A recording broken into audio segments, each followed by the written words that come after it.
Alright, mate. We ran out of time on the camera last time. Let's see if we can do that again this time. Thanks, man. Thanks so much for having me back, gentlemen. So, as we do with most of our episodes, we usually go straight into our 1%er. Now, considering we've already done our 1%er with you, mate, back in season 1, I'm sure you're a plethora of information and advice for others of things that you could do to help make yourself a little bit better every day. What's one of those other things that you would advise people to do to help them be that little bit better? Have fun. Shit, yes. Oh, that's an easy one. Wow. Yeah, that's where How has this not come up already? Yeah. It's the most simple, most basic thing in the scheme of things. But yeah, I've delved into in the past. I've tried a bunch of stuff. I've looked at a lot of things. I've always been very into self-help. I've always been very into seeing psychologists. I've always been, because I've always been very aware of what's going on in here. Not that it makes it make any more sense than anything else, but an awareness of what's going on in here is great. But when it's turned or by something negative, it consumes you and takes it over. So I've done a lot of rebuilding the scaffolding and the frameworks so they're not negative things. But that's pretty hard work. It's reasonably hard yakka, and you've got to go through life experiences to balance it. And what I've found is, having gone through a bunch of that framework and scaffolding building, add a little bit of fun on top of that. It's a miracle how far it will go. Yeah, That's real good. Quick little side note to that. You've done lots of work and you're super aware. We recently had a guy on here, Connor, and not to make it like a recap or anything, but we spoke about us in that moment not having, when we're battling, not having tools and not having stuff. You've got it. Yes. So I basically feel like I'm pretty fully equipped, and that's what my path through the fire and the awareness has taught me. I think if you go through it and you're aware of it, but you can't make it into something constructive, you are just going through it until the second that you manage to flip it. And then everything that you've done this far it's the groundwork to be where you want to be now, Because if you win the lottery, you're not just going to be happy. You've got to put in that groundwork, because if you win the lottery and you're still all messed up in here, it's not going to make your life better, is it? So I went to stop being like, I want this beautiful, quick thrill thing to happen that I think will fix my whole reality, and instead just went, got to eat better, got to sleep better. So diet's been a huge component in my 1%. Actually, that's a really big one too. I've been doing a fair bit of, as well as the remedial massage and yoga and things like that to work on the pain. All my resentments about food, because I've always been a really emotional eater, my resentments about food I don't like and things that I do like, all that's starting to come into play a little bit. So another little 1% thing would be brown rice. Brown rice. Brown rice. Swapped out bread and everything, and now it's instead of bacon and egg sandwiches for breakfast or no breakfast, it's rice, bacon, egg, pan, do the thing. And, just all the little extra bits and, mushrooms and, so getting up, making breakfast and stuff like that, I will say I'm laughing a little bit inside when you said my 1%er is brown rice. Yeah. That's fair enough. That's way off left field, what I was sort of somewhat expecting. I was somewhat going seeds. We've been talking a lot about that for a man up Tasmania, and seeds is not like rice, which it is, but seeds stands for sleep, exercise, education, diet, and social. And a lot of those things that you've just spoken about, it's something we were talking about outside the podcast. They're things that you can do for your mental health to make you a little bit better, and you basically just fucking pulled every single one of them out just then without even realising. That's magic, and you can see the difference between me. I've just been doing a bit more of that and prioritising the seeds, as opposed to feeling like I need to justify being able to enjoy those things. And motorsport was a huge one for that too, because that just seems like the most superfluous, ridiculous, expensive, unjustifiable pursuit. The planet's dying. We can't just be buying more cars, but there's all these reasons why not to do it. But the sheer joy and transformation that's come from me this year from a $1,500 family Lancer sedan is absolutely insane. And prioritising that fun in a big way, because you got to shift your life around to make that stuff work. Small things like changing your diet, it's huge. That's one thing. You've got to do all of those things, but also prioritising something big like that. that was a huge flip, realizing I could do that and just how good it makes me feel. Absolute no-brainer. Get into that a little bit more, man. Like, you obviously mentioned that have fun is like your 1%er specifically for this episode, but talk to us a little bit more about the motorsport side of it. Like, I know I've had chats with you from there. Tell us a little bit about that. How does that link to your 1%? So, the best way to say it would be what I'm doing with a couple of friends of mine, which is we've created something called Octane Therapy Racing, because that's what it's like for a lot of us. A mental health issue background. Joseph says it best. He's the boss and the main driver for it, and his idea to set it all up. When he's working on cars or he's driving cars, his brain is silent, unlike every other second of the day. I'm going to jump in there. Did you do that with go-karts? You used go-karter? I did go-karts, yeah. Yeah. And then you go back to Sam and his motorcycles. Yeah. Yep. I rode dirt bikes as a kid. Yeah, And same. even like, and I was just like, I still don't think I can find that level of escape of being on a bike. Mm-hmm. I never can. Diving's the closest one. Oh, that's good. Like, but it's not there. Like football players and that have white line fever. You go over the line, you play football. You know, other soccer players, I suppose, do it. But motocross was, or just riding a bike, even if just down the west coast or whatever, was a whole nother level. Nothing's close. You're putting all of your faculties into staying alive and going as fast as you possibly can. And having you as just haven't much got fun everything. as possible. Yeah. Yeah. But even fixing it, like staying up till, when I was at school in grade 10, you'd start till 10 o'clock at night or 11 o'clock at night, and you'd just be like changing air filters and you'd be doing maintenance on the bike, and it was nothing. Like, it was just a complete escape. It was real good. Yeah, you get it. Yeah. So I'm not real handsy like that. So working on it is something that I have to learn how to do, which is something that I am learning how to do. I've found that it's not essential. It's not a barrier. You've got mates that will help you because everyone wants to lend their skills. And there's loads of people who know about cars. So the fact that I didn't know how cars work didn't stop me. I started motorsport via the simulator. Yep. And, well, it's originally started like back in the day playing Need for Speed Underground 1, doing the drift bit. Midnight Club 2 and 3, the good stuff. Because I liked racing, but never really like circuit stuff. Maybe just because I didn't understand it, but it was always like that kind of Fast and Furious kind of vibe for me. And I've definitely really followed that taste, but I never really thought I could be involved in it. It seemed like a very exclusive scene. I didn't have the know-how. But that was just because we were young, I guess. So I've come into cars, I suppose, a decade later than all of my mates did. And now they're all there to help me. I didn't think that was how it was going to work, but that's absolutely how it does. Yeah.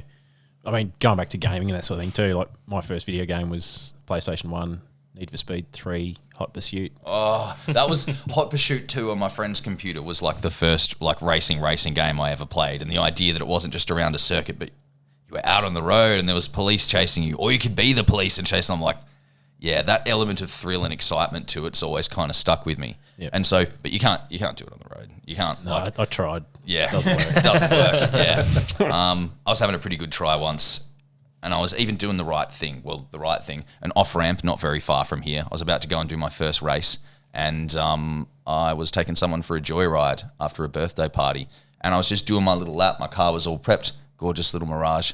And I just took an off-ramp, and the only place I kind of did things that were kind of silly was single-lane off-ramps because they got massive, big, long curve, and there's no oncoming traffic. So, because I just don't think it's okay to mess around when there's oncoming traffic. I'm a big fan of the Japanese school, like the old school where drifting was invented on the toge, and the rules there, the hill roads in Japan where they basically drove their cars so fast they went sideways and went, hey, that's actually quicker than if we slowed down for the corner. Let's see if we can make that work. You had to stick in the left lane, and if you couldn't hang and drift only in the left lane and not bother anyone else in the right lane, you couldn't hang. You weren't allowed to play. Like, if you're not good enough to not ruin anyone else's day, then you can't drive with us. That's how it worked. Because they're way up in the mountains away from all the police, but also away from all the ambulances and stuff. They're like, no, can't be done. You've got to be good at what you do. So I like that kind of thing.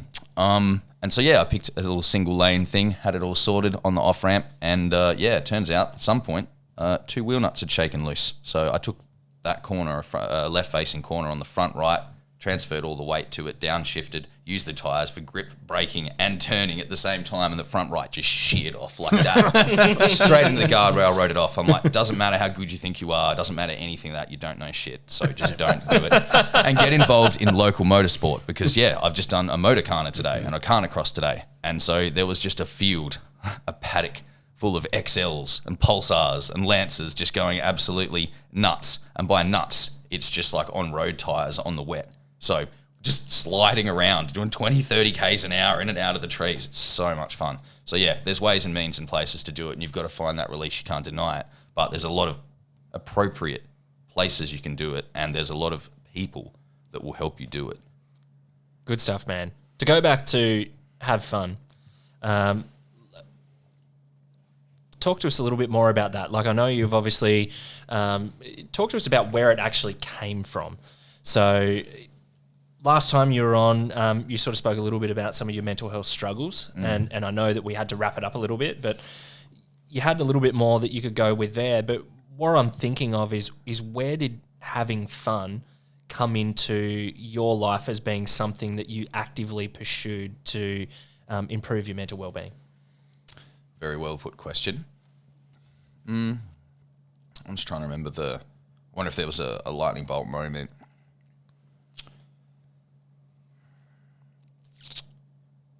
It feels to me more like a 1% thing. Like every single day I've just been working on that scaffolding, that framework. And scaffolding framework is something to keep you in place. And when you're in trouble, when you're in trauma, when you're in danger, that scaffolding is simply a mental and emotional way to guide you to react in the moment faster than you can think what's safe. And if it's happened to you before and it hurt you, your body's like, that's not safe. And if it thinks you're going to do it again, it'll play you the same feeling of when it hurt you before to stop you before you ever go near it. That's what a trigger kind of is. And so I've been reviewing those in myself. I'm aware of I feel weird when I feel weird. I don't when I'm sad, when I'm angry. It's okay to feel sad and angry. Of course it is. But when I'm sad or angry about a situation and it feels like almost like it's locked in my mind, something that's locked in can't change, my feelings change, I can't change the way I think about it because I can't change the way I feel about it. There was a lot of that. And so I've gradually been working away, proving through other people's examples that I'm not the mess that I've taught myself to think I am. I don't need to keep putting myself down for being who I am and the choices I make because that doesn't seem to help. I did give myself, for my 30th birthday, the rest of my life as a present. That's a good one. Oh, dear. Yeah. Yeah, because I've always followed what makes sense because I love other people and they seem to have it together a lot more than I do. So I'm always inclined to crowdsource an alternative. Like, what's the best way to kind of do things? You ask people that you trust. We're peer-based primates or whatever. I've got a question. Yeah, do it. Let's go into this fun thing. So let's break it down to the smallest scale. So I'm talking you're having a bit of a bad day at the office and there's a bit of paper there on the side of the desk. Do you just scrunch it up? Oh, Put yeah. Kobe into the bin and you're like, oh, that was fun. Is that the sort of level you're looking for? Finding... Literally that. Yeah. So from shifting your entire life around to be able to work and justify doing something, a project that's fun that you like for fun's sake is one thing, but Kobe into the bin, that's the bottom level. And you've got to have both and everything in between. Yep. One doesn't work without the other. You can't have the lottery if you're not just stoked to nail it. For me, I'm more of a tear the paper, turn the music up, just stomp around the room because, I'm on my own. It's at work. It's late. The music's loud. No one cares. And, I just get to be me. And so I'm more likely to kind of throw a little mosh pit in the studio and throw away all my bits of paper that are my job sheets and just... Plus, I'm not much of a basketball player. Yeah, but you got to absolutely have both. And prioritizing that fun, that was the point I was going back there, that point I was trying to retrieve before. But essentially, every single day it doesn't make sense or I couldn't justify in the world set that I had to justify fun because I didn't feel like I deserved it, because I didn't feel like I'd done certain things to make X amount of people happy. I don't know. I'm a real people pleaser. That's what I'd learned. So if I didn't tick those things off, I don't chill. So you work on that, just thinking about it, and you go into a situation and experience, and that's going to change your mindset. And then you can't, because that's what I figured, when you can't think, you can't change the way you think, and you can't change the way you feel about something. You need more information, and it's not just data. You need to get in a situation that makes you feel different and actually work on that. So I think if you're prepared to work on that, and you're prepared to go, look, all of my prejudices might be wrong, all of the things that I want out of this might be selfish, you need to consider all of those things. And if it feels like you really want to do it and you're going to be really disappointed and can't handle it and couldn't live without it if it didn't happen, then maybe that's what you need to learn to handle in your head, that it won't happen beforehand. Because that's really what a lot of situations are trying to teach you. And if you don't learn those lessons from them, those situations come back around again until you do. So I just started paying attention to the patterns that I could see. And then after giving myself my 30th birthday like that, because that was the point I was getting to. I always thought that other people knew better than me. And so I made it to 30 and went, wow, I genuinely think for my life, maybe I should consider that I might have a better view and cumulative data to know what's better for me. Just that mindset of like, maybe I do know what's best for me, maybe better than anyone else does. Like we all do. Like we absolutely all do. And so that was probably the big moment. And I love fun. And it's hard to justify when you feel like you need to work and earn something, but you actually don't. Like nothing's got expectations on it like that. If you want to have only fun, that's only going to work until your bank account runs out.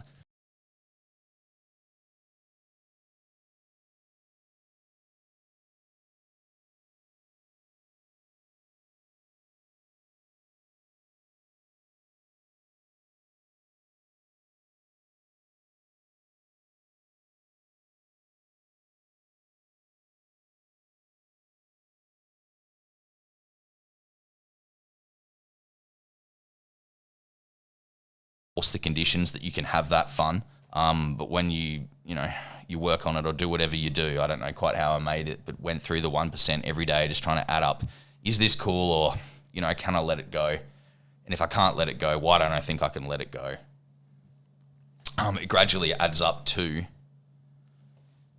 being able to justify fun, because you have to do all the rest of the stuff. And for me, that's been the big one, allowing myself and feeling like I can have it.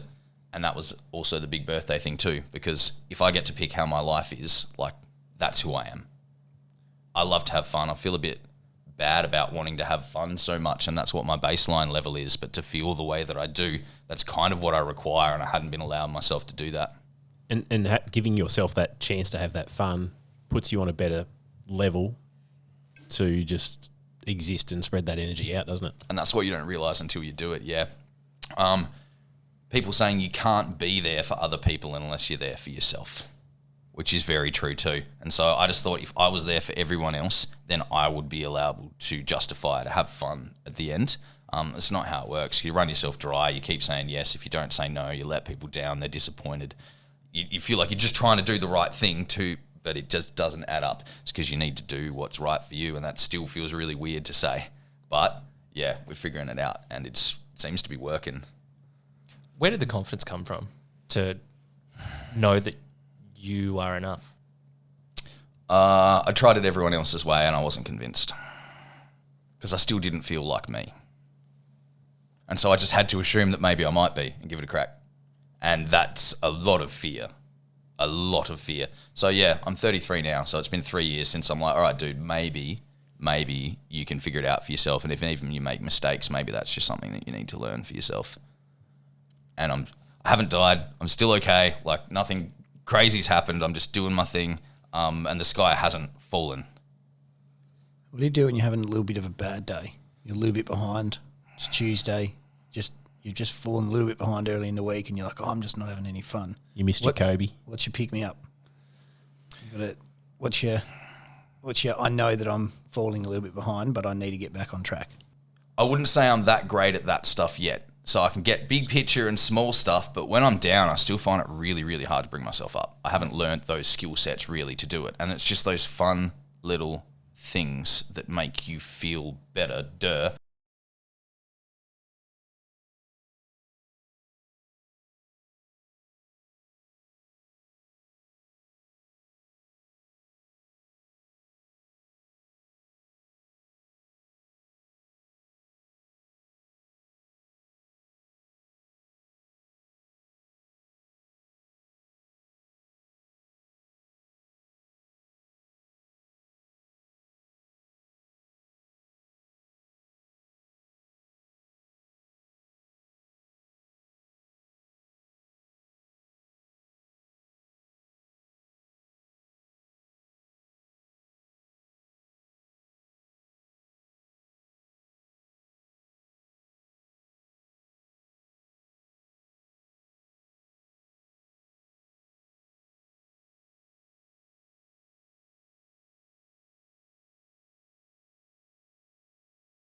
positive space. Yeah. So I think I'm probably still waiting for someone to do that for me. Maybe that's part of growing up that I haven't kind of like got to yet, is I'm still been upset at the sky because there's no one there, excuse me.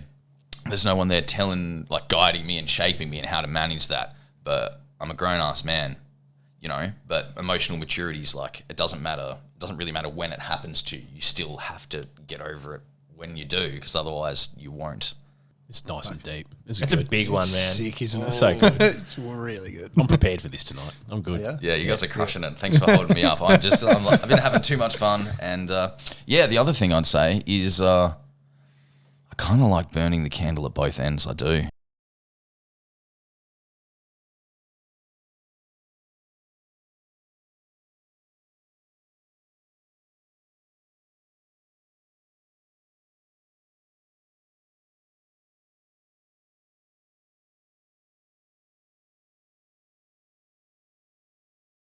Bit, but every time I calm down, I just want to do something devilish, like.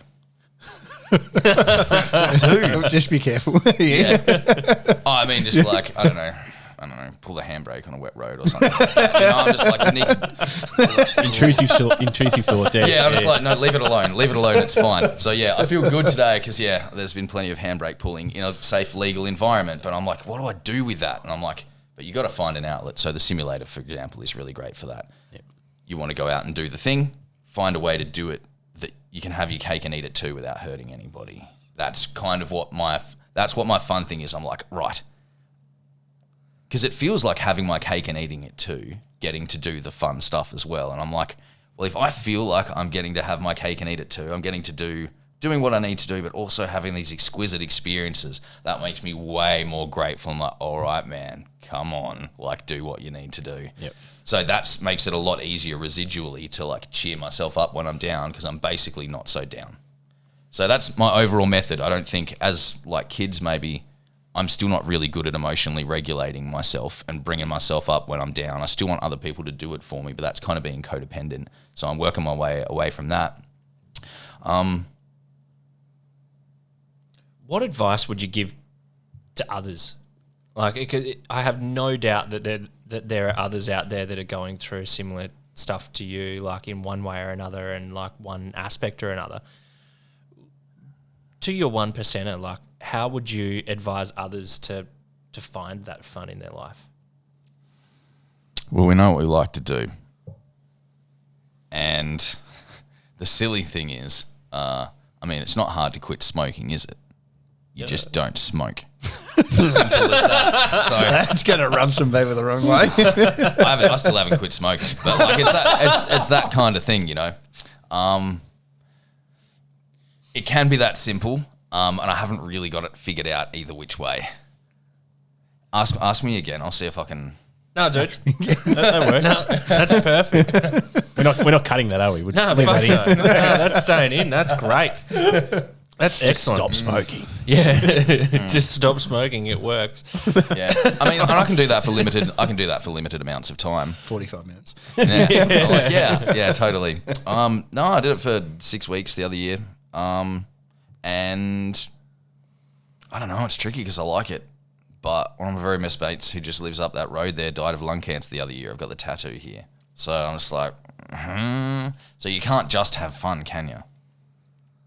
True. Well, you can just have fun, but if you want to make it all the way to a long and whatever life, like you can't just play Grand Theft Auto until you run out of money in your bank account. Too true. Good Unless you metaphor. don't want to live to 100, in which case you've probably got it dialed in, which is what Marshall managed to do. Yeah. So you just got to search for that balance. Yes. And that's the answer. The balance has to be for you, whatever it is. And so I'm like, I could do it because my mum's a wicked role model. I could obviously do things how she does them.